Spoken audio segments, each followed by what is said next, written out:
ইরানের ভেতরে এবার নতুন টার্গেটে ইসরায়েল।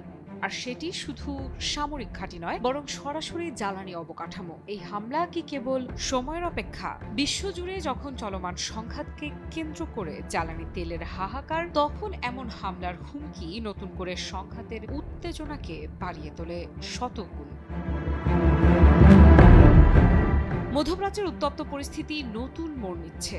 ইসরায়েল নাকি ইতোমধ্যেই ইরানের জ্বালানি স্থাপনাগুলোতে বড় ধরনের হামলা চালাতে প্রস্তুত, কিন্তু সেই চূড়ান্ত পদক্ষেপের আগে তারা অপেক্ষা করছে একটি সংকেতের। কি সেই সংকেত? আর তা হলো যুক্তরাষ্ট্রের প্রেসিডেন্ট ডোনাল্ড ট্রাম্পের সবুজ সংকেত। রয়টার্সের এক প্রতিবেদনে উঠে এসেছে, ইসরায়েলের এক জ্যেষ্ঠ প্রতিরক্ষা কর্মকর্তা জানিয়েছেন, এই হামলা যদি হয় তাহলে তা আগামী এক সপ্তাহের মধ্যেই ঘটতে পারে। অর্থাৎ খুব বেশি সময় নেই, পরিস্থিতি যে কোনো মুহূর্তে বিস্ফোরিত হতে পারে।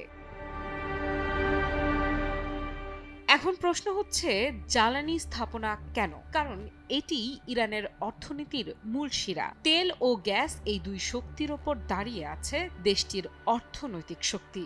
এই জায়গায় আঘাত মানে শুধু সামরিক নয়, অর্থনৈতিকভাবেও ইরানকে অচল করে দেওয়ার চেষ্টা।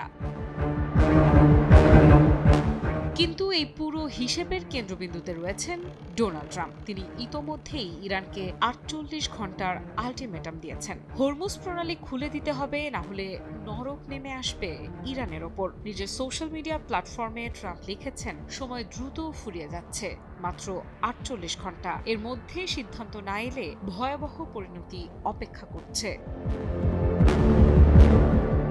এই হুমকির পেছনে রয়েছে আরও বড় এক কৌশল। হরমুজ প্রণালী বিশ্বের অন্যতম গুরুত্বপূর্ণ তেল পরিবহন পথ। এটি বন্ধ হয়ে গেলে বৈশ্বিক জ্বালানি বাজারে তৈরি হবে ভয়াবহ অস্থিরতা, আর সেটিই এখন যুক্তরাষ্ট্রের জন্য সবচেয়ে বড় উদ্বেগের কারণ।